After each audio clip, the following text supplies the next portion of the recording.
इस स्ट्रीम में आपका स्वागत है। आई होप कैसे हैं आप लोग। आशा करते हैं कि आप लोग बहुत ही अच्छे होंगे और बहुत ही बेहतर ढंग से होंगे, ठीक ना। तो चलिए, जैसे कि हम लोग पिछले वीडियो में पढ़े हुए थे कि शैवाल क्या है, कवक क्या है, और इसके साथ साथ हमने देखे हुए थे कि सहजीवी पोषण किसे कहते हैं, ठीक ना। तो जैसे कि हम लोग सहजीवी पोषण के बारे में पढ़े हुए थे कि सहजीवी पोषण मतलब वैसा पोषण जो होते हैं वो खास तौर पे दोनों एक साथ पाए जाते हैं। क्या होता है कि सहजीवी पोषण जो होते हैं वो मुख्य रूप से दोनों पोषण जो होते हैं वो मुख्य रूप से एक साथ पाए जाते हैं, ठीक है। तो जैसे कि सहजीवी एवं शैवाल सवाल भी होते हैं कि वैसे पादप या वैसे पोषण जो होते हैं वो वह मतलब वह एक ही साथ मतलब दोनों यानी कि दोनों पादप एक ही साथ मूव करते हैं, उसी को हम लोग सहजीवी के अंतर्गत रखते थे और उसको हम सहजीवी के अंतर्गत उसको हम देखे हुए थे, ठीक ना।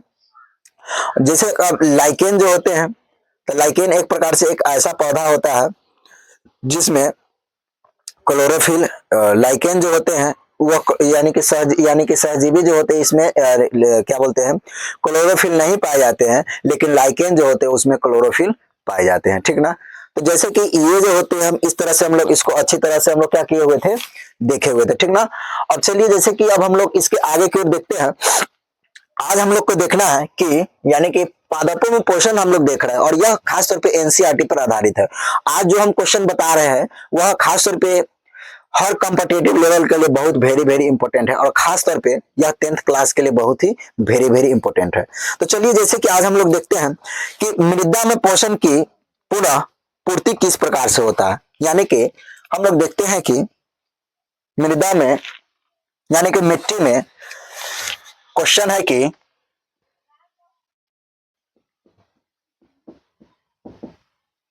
पोषक मिट्टी में पोषकों की मिट्टी में पोषकों की पुनः पुनः पूर्ति मिट्टी में पोषकों की पुनः पूर्ति किस प्रकार होती है। पुनः पूर्ति किस प्रकार होती है। यानी कि मिट्टी में जो पोषकों को पूर्ति जो होता है वह पुनः किस प्रकार से होते हैं। तो चलिए, इसके बारे में हम लोग अच्छी तरह से देखते हैं, ठीक ना। इसके बारे में हम क्या करते हैं, तो इसके बारे में मुख्य रूप से हम लोग अच्छी तरह से देखते हैं, ठीक है। एक मिनट। तो चलिए, जैसे कि हम लोग देखते हैं आगे, ठीक ना।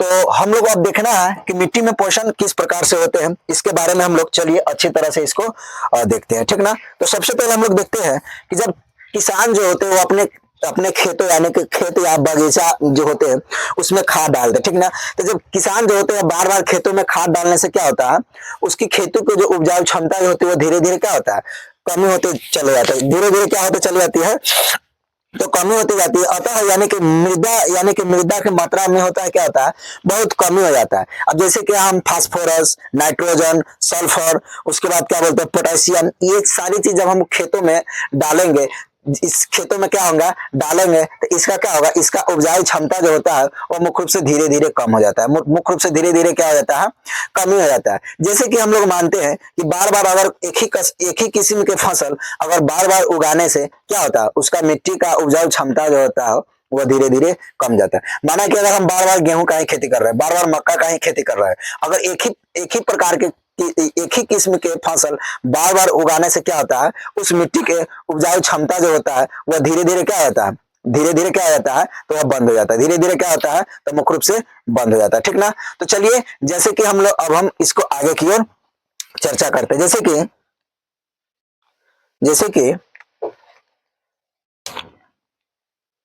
जैसे कि किसान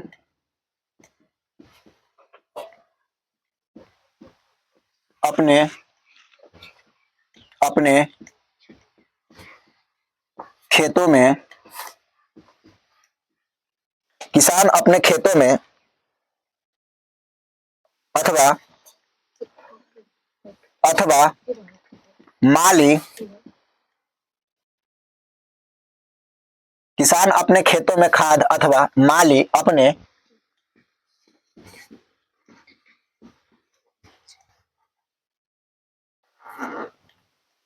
अपना बगीचे में बगीचे में क्या करते हैं, बगीचे में खाद, बगीचे में, तो बगीचे के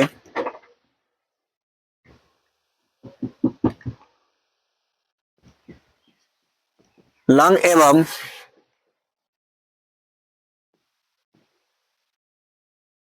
गमले में क्या करते हैं, रंग एवं गमले में खाद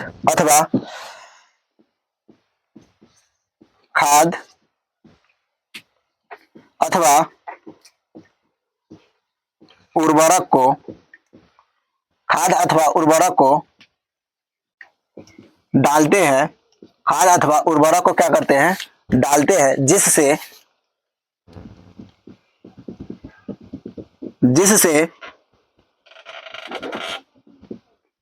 मिट्टी में, पोषक तत्वों की कमी होती है। कहने का मतलब क्या हुआ, कहने का मतलब हुआ कि जब किसान अपने खेतों में क्या करता है, खाद डालते हैं, जब किसान अपने खेतों में क्या डालते हैं, खाद डालते हैं, तो जिससे क्या होता है, उसका उपजाऊ क्षमता जो होता है वह मुख्य रूप से क्या होता है, उसका उपजाऊ क्षमता जो होता है वह मुख्य रूप से बढ़ जाता है। यानी कि धीरे धीरे खेतों में खाद डालने से क्या होता है, उसका उपजाऊ क्षमता जो होता है वह धीरे धीरे कम जाता है। इसीलिए किसान जो होते हैं, जब वह अच्छी तरह के, जब वह निम्न प्रकार की किस्म की खेती करते हैं, यानी कि अधिक उपजाऊ के लिए जब वह खेती करते हैं, तो उसमें क्या करता है किसान, बार बार उसमें सिंचाई करते हैं, बार बार क्या करते हैं, और फसल डालते हैं, और बार बार खाद डालते हैं, ठीक ना। तो ये सब यानी कि इसके अंतर्गत आता है। अगर माना कि अगर अच्छी फसल उगाने के लिए हमको क्या करना चाहिए, तो अच्छी फसल उगाने के लिए किसानों को बार बार खेतों में खाद डालना चाहिए, समय समय पर पानी डालना चाहिए, ठीक ना। ये सब यानी कि इसके अंतर्गत हम लोग रखते हैं, ठीक है। तो चलिए जैसे कि हम लोग इसके आगे देखते हैं, यानी कि क्या करते हैं, पोषक तत्वों की कमी होती है, ठीक ना। अतः मृदा में इसकी मात्रा, अतः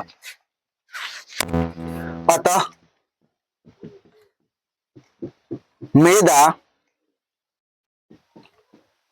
मृदा में इसकी मात्रा लगातार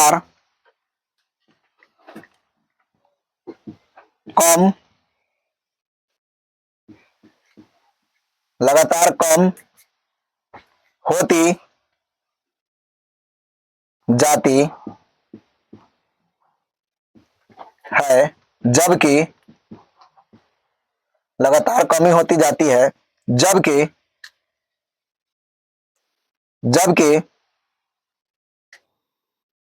उर्वरक एवं खाद जबकि उर्वरक एवं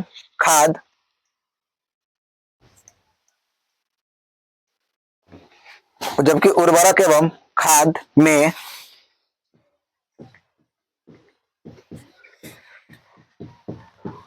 नाइट्रोजन, फास्फोरस,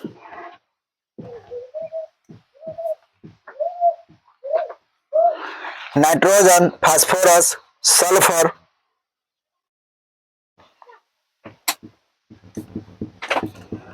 पोटेशियम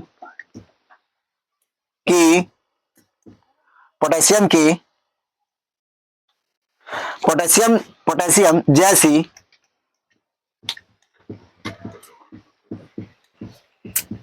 खाद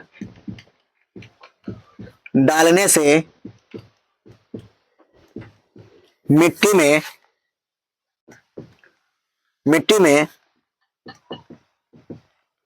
पोषक तत्वों की कमी होती है, पोषक तत्वों की क्या होती है, तो कमी होती है, ठीक ना। कहने का मतलब ये हुआ कि जब यानी कि किसान जब अपने खेतों में जैसे कि पोटेशियम, सल्फर, नाइट्रोजन जैसे खेत डालते हैं, नाइट्रोजन जैसे खेत डालते हैं तो क्या होता है उसमें, यानी कि जब किसान खेत में खाद डालते हैं तो उसका यानी कि मिट्टी का उपजाऊ क्षमता जो होता है वो धीरे धीरे क्या होता है, घट जाते हैं। आखिर ये सब जो अभी जो हम खाद बताया है, ठीक ना, ये सभी क्या है, यानी कि यह कृत्रिम खाद है कि आर्टिफिशियल खाद है। कृत्रिम का मतलब होता है कि जो वह प्राकृतिक रूप से बनाया जाता है उसी को हम लोग, सॉरी नेचुरल, यानी कि नेचुरल खाद जो होता है वह प्राकृतिक रूप के द्वारा होता है, और जो कृत्रिम जो होता है उसके हम अपने हाथों से बनाते हैं। तो यानी कि ये जो भी जो खाद जो होते हैं ये सभी क्या करते हैं, हम अपने हाथों से बनाते हैं, फैक्ट्री में इसका उपयोग करते हैं। लेकिन कुछ खाद ऐसे होते हैं जो हम क्या करते हैं, जो यानी कि प्राकृतिक द्वारा पाए जाते हैं, जिससे में गोबर हो गया, यानी कि क्या हो गया, गोबर हो गया, ये प्राकृतिक द्वारा पाया जाता है। अगर यह हम खेतों में डालते हैं तो हमारे मिट्टी को क्या करता है, जो भी हमारे मिट्टी में पोषक तत्व की जो कमी रहता है उसी को क्या कर देता है, पूर्ति कर देता है, उसको क्या कर देता है, तो उसको मुख्य रूप से पूर्ति कर देता है, ठीक ना। तो इस प्रकार से हम लोगों ने यानी कि यहाँ पे देखे हैं कि यानी कि मिट्टी में खाद डालने पर इसका कमी कैसे आता है। जैसे कि यहाँ पे हम लोग देखते हैं NPK, कहीं कहीं बोरा पर भी इस प्रकार से अगर खाद का अगर बोरा देखते हैं तो यहाँ पर भी बोला पर इस प्रकार से लिखा हुआ रहता है। तो N से नाइट्रोजन, P से पोटेशियम और K से यानी कि क्या बोलते हैं, यानी कि नाइट्रोजन, पी से फास्फोरस और के से पोटेशियम, यानी कि नाइट्रोजन, फास्फोरस एवं पोटेशियम। लेकिन फिर भी सल्फर हम डाल दिए, सल्फर के बाद जिंक भी हम डाल सकते हैं। ये सब डालने से क्या होता है, हमारे यानी कि खेतों को उपजाऊ क्षमता जो होता है वो धीरे धीरे क्या होता है, कमी आता है, ठीक ना। तो अगर किसान अगर ज्यादा उपजाऊ, यानी कि किसान अगर बेहतर खेती करने के लिए, किसान जो अगर ज्यादा बेहतर खेती करता है इसलिए वहां पे क्या करता है, खाद डाल के मतलब अच्छी फसल उपजा लेते हैं। लेकिन मिट्टी क्या होता है, मिट्टी को खराब कर देते हैं, ठीक ना। उसको फिर मिट्टी को सुधार करने के लिए हम लोग क्या करते हैं, यानी कि उसमें हम लोग मिट्टी को सुधार करने के लिए हम लोग का क्या करना चाहिए, तो हम लोग को अपने यानी कि मृदा को और पोषक तत्व को पूर्ति करने के लिए हमको समय समय पर गोबर डालना चाहिए, ठीक ना। क्या करना चाहिए, गोबर डालना चाहिए, यानी कि गोबर डालना चाहिए या उसका कल्टीवेटर जो होता है उसका उपयोग करना चाहिए, ठीक ना। तो इसी प्रकार से हम लोग देखें, ठीक ना, 1 मिनट, इसी प्रकार से क्या करते हैं, ठीक ना। लाइट कट गया था जिसके कारण से, ठीक है। तो जैसे कि क्या बोला था, यानी कि इसका जो मिट्टी जो होता है इसका यानी कि कमी आ जाता है, ठीक ना। तो चलिए जैसे कि हम आगे की ओर देखते हैं,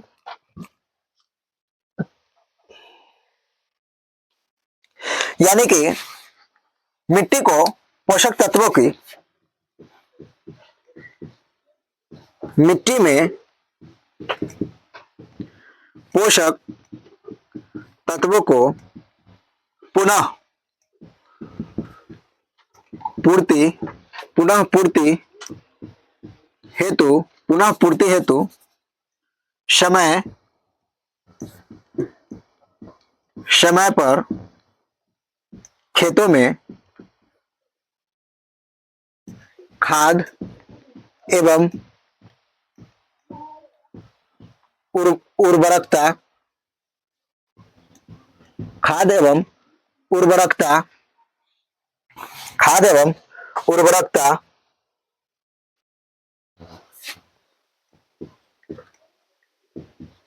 मिलाने पर भूमि की आवश्यकताओं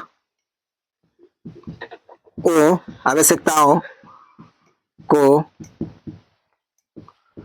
पूरा करती है, ठीक ना। यानी कि क्या होता है, मिट्टी को पोषक तत्वों को पुनः पूर्ति हेतु समय समय पर क्या करना चाहिए, तो समय समय पर हमको खाद डालना चाहिए, समय समय पर हमको उसको उर्वरता जो होती है यानी कि जिसकी कमी होता है इसको हमको क्या करना चाहिए, उसको पूरा करना चाहिए, ठीक ना। तो इस प्रकार से हम लोग देखे हैं कि मिट्टी में खाद को कमी के कारण किस प्रकार से इसको हम पूरा करते हैं, ठीक है।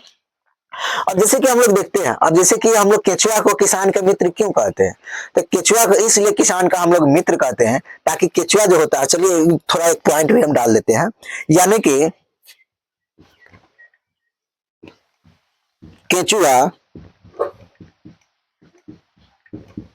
किसान को मित्र इसलिए कहे जाते हैं कि वह मिट्टी को भूरी भूरी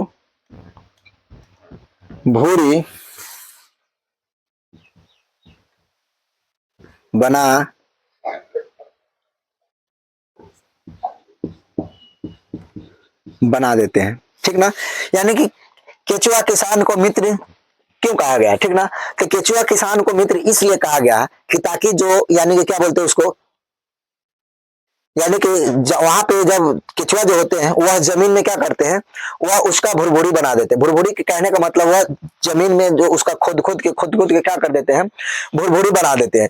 इसलिए किसान को केचुआ का मित्र कहते हैं। और जब खेतों में भुरभुरी छा जाता है, वहां पर अगर हम कोई भी फसल उगाते हैं तो हमको अच्छा पैदावार वहां पे फसल देखने को मिलता है। ठीक ना, तो अब हमको चलिए देखते हैं, एक पॉइंट फिर डालते हैं, जैसे कि एक पॉइंट डालते हैं कि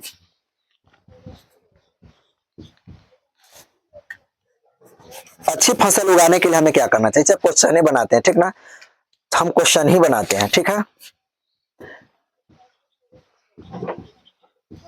अच्छी फसल उगाने के लिए हमें क्या करनी चाहिए। ठीक ना, अच्छी फसल उगाने के लिए हमें क्या करनी चाहिए। तो सबसे पहले हमको देखना है कि अच्छी फसल उगाने के लिए अच्छी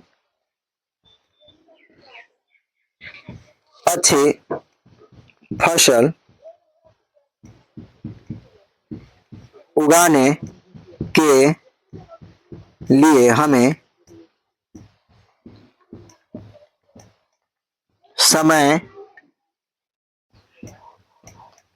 समय पर खेतों में खाद एवं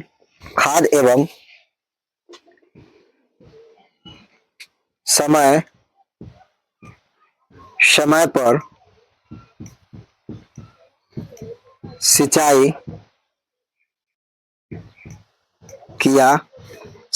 पर सिंचाई किया जाता है।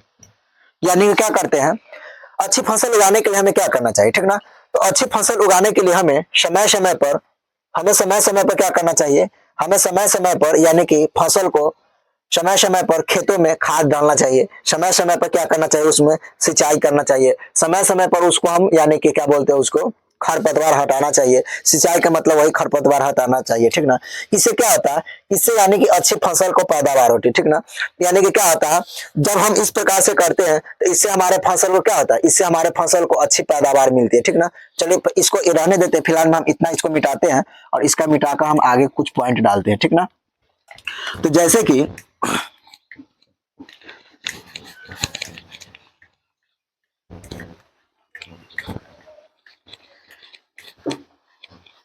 कि हमने देखे हैं कि जब हम खाद समय समय पर डालेंगे, जब क्या करेंगे हम समय समय पर खाद डालेंगे, तो जिससे क्या होता है, इसका पैदावार जो होता है वो बहुत अधिक संख्या में बढ़ेगा। ठीक ना, क्या होगा, इसका पैदावार जो होगा मुख्य रूप से बहुत अधिक संख्या में बढ़ता है। ठीक ना, तो चलिए जैसे कि पॉइंट है कि हमें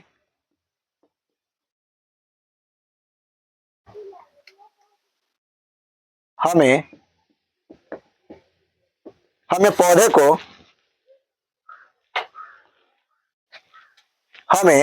हमें पौधे को समय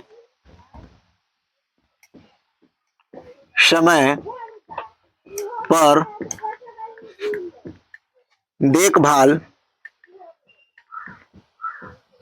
करने से उसके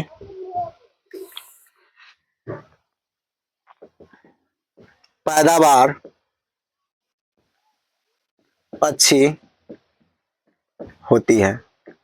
ठीक ना, यानी क्या होता है कि हमें समय समय पर अगर फसल को अगर हम ज्यादा के देखते हैं, अगर घूमते हैं, उसमें अगर कोई कमी रहता है उस कमी को पूरा करते हैं, तो हमको क्या करता है, हमें इसको मतलब पैदावार इसको अच्छा मिलता है, ठीक ना, अच्छी देखने को मिलता है। इससे इससे हमारे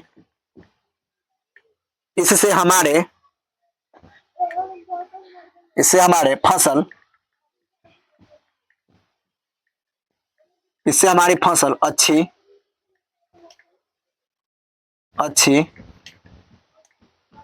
तरह उग जाते हैं। इससे क्या होता है, इससे हमारी फसल जो होता है वो मुख्य रूप से अच्छी तरह से उग जाते हैं, ठीक ना। तो इस प्रकार से हमने देखा कि अच्छी फसल उगाने के लिए हमें क्या करना चाहिए, ठीक ना। तो अच्छी फसल उगाने के लिए हमें समय समय पर फसलों पर खेती खेती एवं खाद डालना चाहिए। इसके लिए हमें समय समय पर क्या करना चाहिए, समय समय पर हमें समय समय पर हमें सिंचाई करना चाहिए, समय समय पर हमें पानी खाद डालना चाहिए, जिससे हमारे फसल के क्या होता है, अच्छी पैदावार होता है, जिससे हमारे फसल क्या होता है, अच्छी पैदावार होते हैं। और समय समय पर हम लोग खेती खेती को यानी कि जब देखभाल करते हैं, इससे हमारी खेतों में क्या होता है, उसका उपजाऊ जो होता है वो बहुत अधिक मिलता है, ठीक ना। तो चलिए, जैसे कि हमने यहाँ पे हमने देख लिया, ठीक ना। अब हम लोग चलिए इसका आगे आगे देखते हैं, इसका आगे का क्वेश्चन और लास्ट क्वेश्चन हम लोग देखते हैं कि राइजोबियम क्या है, ठीक ना। सबसे पहले अब इसको हम लोग मिटाते हैं और आगे देखते हैं कि राइजोबियम क्या है। और यह पादप में जो पोषण जो हम लोग चैप्टर पढ़ रहे हैं उसका लास्ट क्वेश्चन बच गया कि राइजोबियम क्या है। बाकी यह चैप्टर आज हम एंड कर देंगे, ठीक ना। तो पादप में पोषण जो है वह एंड हो जाएगा, ठीक ना। लास्ट क्वेश्चन हम लोग देखते हैं कि राइजोबियम क्या है, ठीक है। तो हम लोग देखते हैं क्वेश्चन, राइबोजियम क्या है, ठीक ना। हम लोग क्वेश्चन देख रहे हैं कि राइबोजियम क्या है, ठीक है।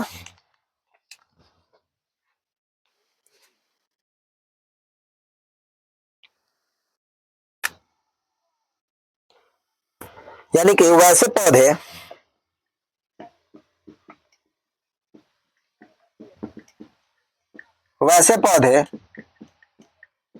जिसमें वैसे पौधे वैसे पौधे जिसमें जिसमें नाइट्रोजन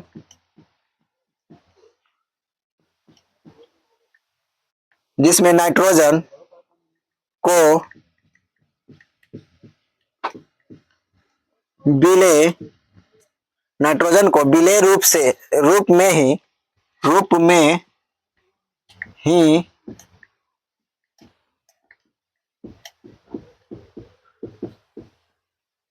अवशोषित अवशोषित कर अवशोषित कर अवशोषित कर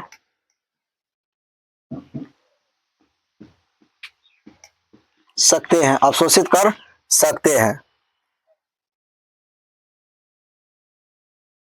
अवशोषित कर सकते हैं कुछ जीवाणु अवशोषित करते हैं इसमें, यानी कि अवशोषित करते हैं इसमें कुछ जीवाणु जो होते हैं अवशोषित करते हैं इसमें पाए जाने वाले कुछ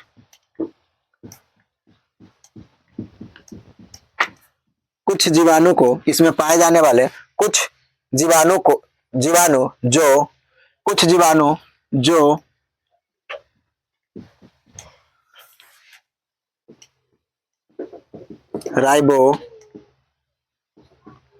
राइबोजियम कहलाता है। क्या होता है, यानी कि कुछ ऐसे जो होते हैं वो राइबोजियम कहलाते हैं। और यह वायुमंडल में, यानी कि क्या होता है, राइबोजियम कहलाते हैं यह वायुमंडल में वायु यह वायुमंडल में यह वायुमंडलीय नाइट्रोजन को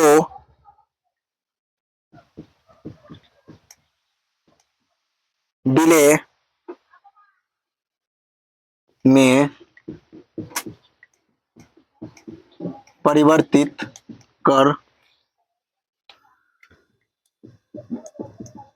देते हैं, यानी कि यह नाइट्रोजन को क्या करते हैं, तो यह विलेय में परिवर्तित कर देते हैं, ठीक ना। जैसे कि दालों के फसलों में दालों के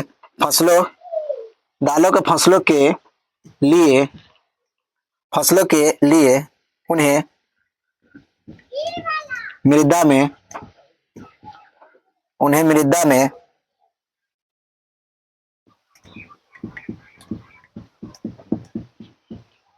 नाइट्रोजन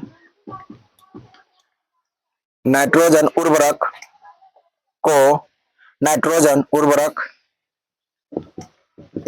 देने की आवश्यकता नहीं पड़ती है, आवश्यकता देनी नहीं पड़ती है, क्योंकि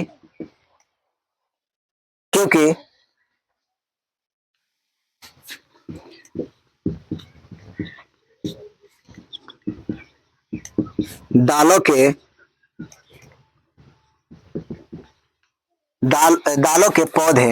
पौधे के जड़ों में गांठों की तरह नाइट्रोजन पाई जाती है, ठीक ना। यानी कि क्या होता है, क्योंकि दालों में यानी कि क्या होते हैं, हम लोग को देखना है कि राइबोसोम क्या है, तो यह यानी कि वैसे पौधे जिसमें नाइट्रोजन विलेय के रूप में ही अवशोषित कर लेता है, यानी कि क्या होते हैं, इसमें नाइट्रोजन जो होते हैं वह विलेय के ही रूप में क्या कर लेते हैं, अवशोषित कर लेते हैं, और इसमें पाए जाने वाले कुछ जीवाणु जो होते हैं, और जो इसमें पाए जाते हैं, इसमें से कुछ जीवाणु जो होते हैं वह राइबोसोम कहलाते हैं। यानी कि जीवाणु जो होते हैं वह खास तौर पर यह दलहनी पौधे में देखने को मिलते हैं, ठीक ना। वही बताते हैं कि कुछ जीवाणु जो होते हैं जो राइबोसोम कहलाते हैं, ठीक ना। यानी क्या होता है, यह नाइट्रोजन के रूप में यानी कि यह अवशोषित कर लेते हैं, यह राइबोसोम कहलाते हैं। यह वायुमंडल यानी कि यह वायुमंडल में नाइट्रोजन को क्या कर लेते हैं, या परिवर्तित कर लेते हैं, यानी कि क्या कर लेते हैं, वायुमंडलीय विलेय में यह नाइट्रोजन को परिवर्तित कर लेते हैं, ठीक ना।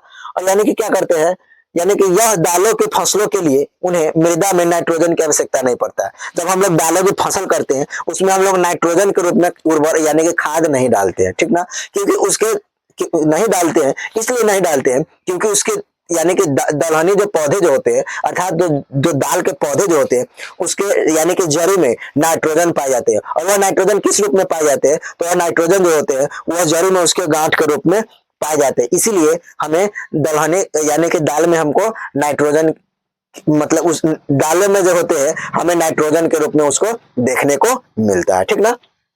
तो जैसे कि हम लोग देख लिए कि राइबोसोम क्या है, चलिए सबसे पॉइंट का बात ये है कि हमें दालों में कितना प्रतिशत नाइट्रोजन देखने को मिलता है। हमें दालों में हमके यानी कि नाइट्रोजन हमके यानी कि दालों में क्या करते हैं, कितने प्रतिशत प्रोटीन पाया जाता है। तो हमको सबसे ज्यादा प्रोटीन क्या चीज में मिलता है, तो हमको सबसे ज्यादा प्रोटीन जो होता है वह क्या बोलते हैं उसको, तो सबसे ज्यादा प्रोटीन जो होते हैं हमको मशरूम में देखने को मिलता है। क्या चीज में, मशरूम में हमको लगभग 70 से 75% हमको प्रोटीन देखने को मिलता है। क्या चीज में, मशरूम में देखने को मिलता है। और इससे दूसरा जो हो जाएगा, दूसरा स्थान पे आता है, इसका दूसरा स्थान जो यह प्रथम स्थान हुआ, क्या हुआ, यह प्रथम स्थान हुआ, और इसका दूसरा स्थान जो हो गया दाल। दाल में कितने प्रतिशत प्रोटीन पाए जाते हैं, तो दाल में जो होते हैं वह 40 से लेकर 42% यानी कि प्रोटीन पाए जाते हैं, ठीक ना। तो मेरा कहने का अर्थात ये था कि दालों में कितना प्रतिशत प्रोटीन पाए जाते हैं, तो मुख्य रूप से दालों में यानी कि 40 से 42% प्रोटीन पाए जाते हैं, ठीक ना। तो चलिए जैसे कि आज आप लोग का यह चैप्टर जो है वह मुख्य रूप से एंड हो गया, ठीक ना। जैसे कि यह चैप्टर में हम लोग सारी चीज पढ़ ली, जैसे कि परपोषी क्या है, स्वयंपोषी क्या है, विषमपोषी क्या है, परजीवी क्या है, कीटभक्षी पौधे क्या है, मृतजीवी पोषण क्या है, प्रकाश संश्लेषण क्या है, क्लोरोफिल क्या है, रंध्र क्या है, सहजीवी क्या है, ये सारी चीज हम लोग इस चैप्टर में पढ़ ले, ठीक ना। तो आज हम लोग को पादप में जो पोषण जो है, आज हम लोग का यह चैप्टर क्या होगा, एंड हो गया, ठीक ना। अब हम लोग इसके आगे का जो नेक्स्ट चैप्टर जो है, इसके आगे का नेक्स्ट चैप्टर जो है वो हम लोग नेक्स्ट चैप्टर लेके आएंगे, जैसे कि प्राणियों में पोषण किस प्रकार से होता है, ठीक ना। इसका हम लोग सेकेंड चैप्टर लेके आएंगे कि प्राणियों में पोषण, ठीक ना। तो प्राणियों में पोषण किस प्रकार से होता है, यह चैप्टर नंबर हम 2 लेके आएंगे, तो हम लोग नेक्स्ट वीडियो में देखेंगे, ठीक ना।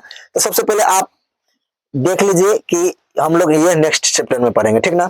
तो सबसे पहले कैसा लगा आप लोग का वीडियो, अगर अच्छा लगा तो लाइक एवं सब्सक्राइब जरूर कीजिएगा और अपने दोस्तों को ज्यादा से ज्यादा शेयर कीजिएगा, ठीक ना। अब हम लोग फिर मिलते हैं नेक्स्ट वीडियो में, नेक्स्ट सेशन में, फिर न्यू चैप्टर लेके। तब तक के लिए धन्यवाद।